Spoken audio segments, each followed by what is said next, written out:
இறங்க வேண்டாங்க. உங்க லெவல்ல இருக்கிறவங்களுக்கே சுவிசேஷம் சொல்லுங்க.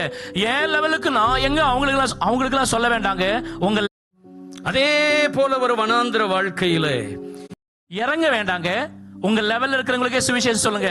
என் லெவலுக்கு நான் எங்க அவங்களுக்கெல்லாம் சொல்ல வேண்டாங்க. உங்க லெவல்ல இருக்கிறவங்களுக்கே சொல்லுங்க. அதாவது ஊழியம் செய்யாம அதுக்கு சொல்ற சாக்கு போக்குகள். ஆண்டவர் எங்க பிரகாசிக்க சொன்னாரு? நம்மளை எங்க பிரகாசிக்க சொன்னாருங்க? வானம் என்கிற ஆகாய விரிவில எதை வச்சாரு? எங்க வச்சாருங்க?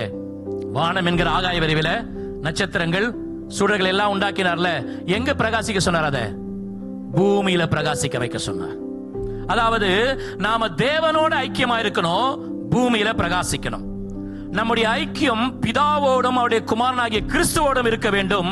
ஆனால் பிரகாசிக்க வேண்டியது பூமியில. பிரச்சனை என்னன்னா, நாம உலகத்தில் இருக்கிற மனுஷனோட ஐக்கியமாயிடுறோம், உலகத்தோட ஐக்கியமாயிடுறோம், பிரகாசிக்க முடியாமலே போயிடுறோம். அப்ப ஆத்தும ஆதாயம் என்பது ஆறாவதாக நமக்கு கொடுக்கப்பட்டிருக்கிற முக்கியமான ஒரு தூண். இறங்க வேண்டாங்க. உங்க லெவல்ல இருக்கிறவங்களுக்கே சுவிசேஷம் சொல்லுங்க.